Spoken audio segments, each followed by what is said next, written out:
Have you ever heard of a bare root fruit tree? Well, that's what these are, and we're going to plant 5 of them today out in our perennial garden area as the start of our food forest. It's so exciting. Today's an amazing day, perfect for it. So let's get planting.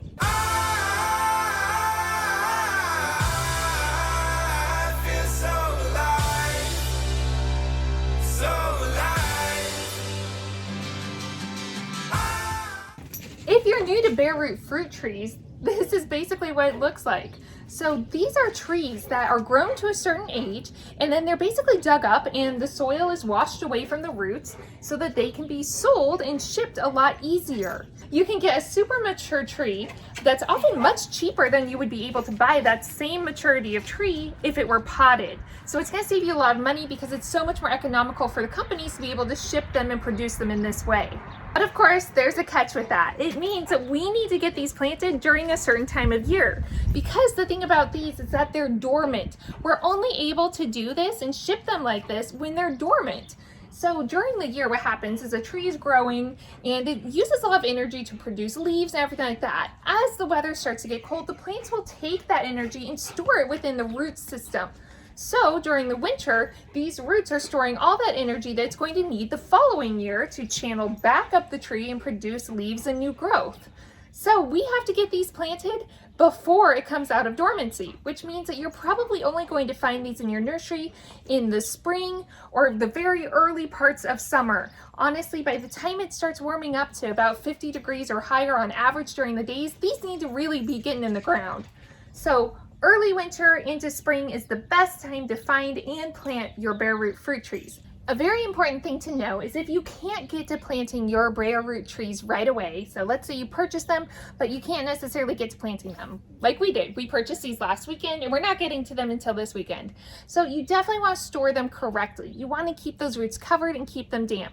So you can see here I've got this planter bed where I've just kind of covered them over with soil and then done a nice layer of pine shavings over the top. So if you can't get to them right away, they do keep for a very short amount of time. You're able to, store them for a couple of weeks until you're ready to plant, but definitely make sure you're keeping those roots covered and you're keeping them damp.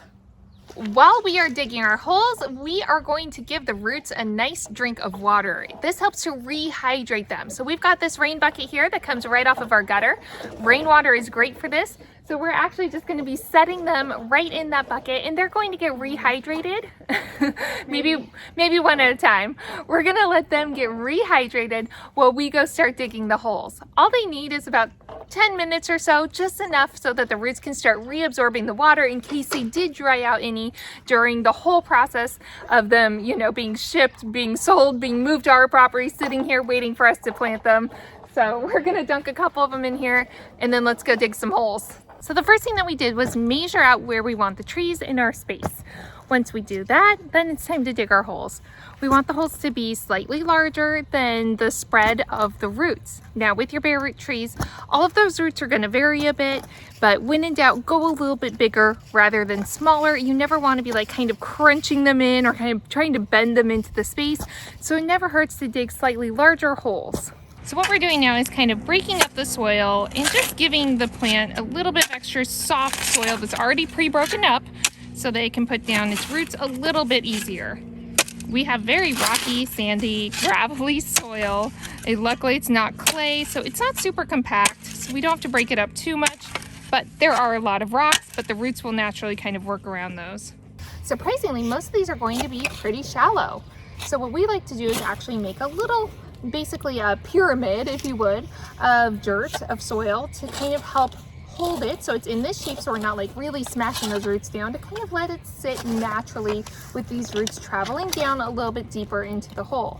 Now, one of the first things that you want to do before you start putting this into your hole is to locate the graft line. On a lot of them, it's super easy to find, and there's going to be a very distinct nodule. A lot of these dwarf and semi-dwarf trees are grafted onto a different rootstock so that they can have certain qualities and be a certain size. So you never want to bury that. So we always want to make sure that that's above the soil line. So you can kind of see here where it naturally gets darker. That's about as low as we want to go on this one. We don't want to bury it too deep.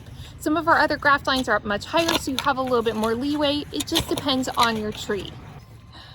As much as Stanley thinks it's going to help, he keeps adding his tennis ball to the hole of the tree, but we don't need tennis balls. What we do need though is some mycorrhizal fungi inoculant. So this is actually the only amendment that I add to our bare root trees.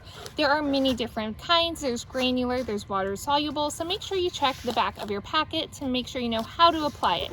The mycorrhizal fungi is a fungus that attaches to the roots of your plant and kind of forms a web, and what that's going to do is help your plant better uptake nutrients from the surrounding soil. So this is the only amendment I add, and we backfill it with the native soil only. And what that does, at least in my perspective, is it gives the plant a chance to acclimate to the native soil as it wakes up from dormancy. Now around here it's kind of sink or swim for these plants. I really only want the plants that are super hardy and are going to survive in our natural environment. So that's why I don't baby them a lot. We do mulch and put compost on the top, but as far as backfilling it, I only use the native soil and a little bit of mycorrhizal fungi. So you can see that I'm just gently packing it down with my foot, and what that does is help compact the soil a little bit so that when we water it, we don't have all that soil just sink right down or wash away off of it. We want to make sure that we're not burying our tree too low, but we also don't want to lose the soil that we've put around it. So packing it down just slightly, we don't need to super compact it, but just lightly tamping it down with your foot does help make sure that the soil we're placing back over it stays in place. All right, this tree is planted. Now we need to get it watered and mulched, and then it's going to get staked up as well because we have some pretty strong south winds that have kind of tilted some of our other ones that we planted last year. So we're going to stake them and also stake these new ones that we're planting. As we water it in, we're going to make sure again that we don't adjust that soil level or lose any soil by washing it away. So we can adjust the soil as we need, but that's why it's important that we give it a nice good water and adjust the soil level to make sure it doesn't have too little soil after we're done. All right, we've watered in our tree. I'm really happy with the soil level where it is. So now what we're going to do is mulch around it. This area used to be a pasture, so we have really aggressive grass growth and a lot of weeds, things like that that are going to compete with the plant for nutrition. So since the roots of fruit trees are fairly shallow, we don't want a lot of grass and weeds competing with them for nutrition. So mulching is going to help with that. So we're going to lay down a layer of brown craft paper, and that's going to suppress any immediate weed growth. And then we're going to top it with about 1 inch, 2 inches of compost, which will help feed the tree over the next several months as that breaks down and gets absorbed into the soil, feeding the soil microbes. The last step is to actually stake your tree if needed.